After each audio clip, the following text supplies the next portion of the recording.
இயேசுவின் மந்தை ஊழியங்கள் வழங்கும் இன்றைய வேத ஆராய்ச்சி வழங்குபவர் சகோதரர் ஜான் பெஸ்லி. ஆண்டவராகிய இயேசு கிறிஸ்துவின் ஈடு இணையற்ற நாமத்தினாலே உங்கள் அனைவருக்கும் அன்பான வாழ்த்துக்கள். இந்த நாளுக்கான வேத வசனம் சங்கீதம் 108:12. இக்கட்டில் எங்களுக்கு உதவி செய்யும் மனுஷனுடைய உதவி விருதா. தாவீதினுடைய சங்கீதமாகிய பாட்டிலே சொல்லப்பட்ட ஒரு வார்த்தை, தாவீதினுடைய நம்பிக்கை. தாவீது ஒரு பலசாலி, யுத்தத்தில் வல்லவன், திரளான சேனைகளை சம்பாதித்து வைத்திருந்தவன். ஆனால் தன்னுடைய அத்தனை அதிகாரங்கள், பலங்கள்,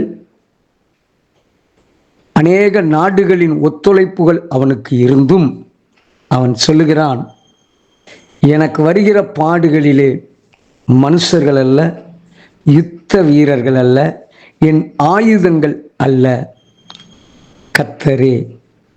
அருமையான கர்த்தருடைய பிள்ளைகளே, இந்த கால வேளையிலே கர்த்தர் நம்மோடும் பேசுகிறார். யாரை சார்ந்து இருக்கிறோம்? ஒருவேளை அதிகாரங்கள் இருக்கலாம், வல்லமைகள் இருக்கலாம், பலம் இருக்கலாம், பலனும் இருக்கலாம். எவை இருந்தும் இவைகளை விட இவைகள் நமக்கு தேவை.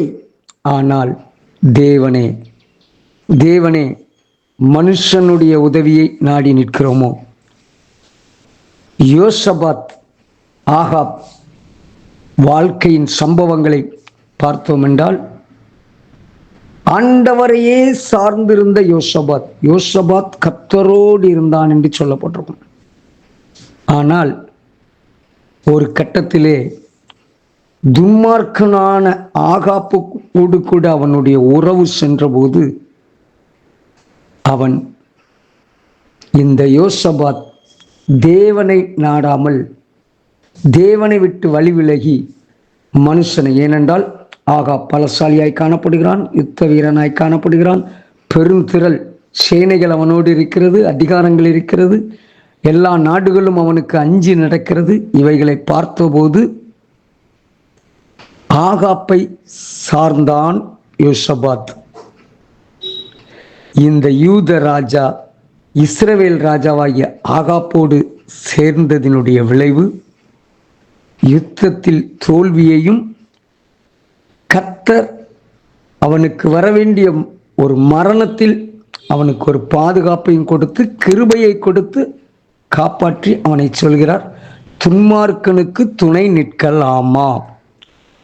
அருமையான கர்த்தருடைய பிள்ளைகளே, இந்த கால வேளையிலே நாம் எதை சார்ந்திருக்கிறோம்?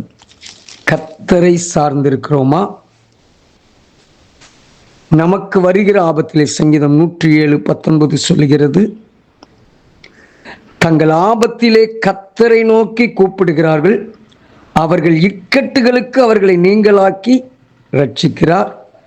அவர் தமது வசனத்தை அனுப்பி அவர்களை குணமாக்கி அவர்களை அழிவுக்கு தப்புவிக்கிறார். இன்னும் பின்பதாக 29வது வசனத்திலே சொல்லப்பட்டிருக்கும், கொந்தளிப்பை அமர்த்துகிறார், அதன் அலைகள் அடங்குகின்றது. அமைதல் உண்டானது நிமித்தம் அவர்கள் சந்தோஷப்படுகிறார்கள். தாங்கள் நாடின துறைமுகத்தில் அவர்களை கொண்டு வந்து சேர்க்கிறார். தங்கள் ஆபத்திலே அவர்கள் கர்த்தரை நோக்கி கூப்பிடுகிறார்கள், அவர்கள் இக்கட்டுகளுக்கு அவர்களை நீங்களாக்கி விடுவிக்கிறார்.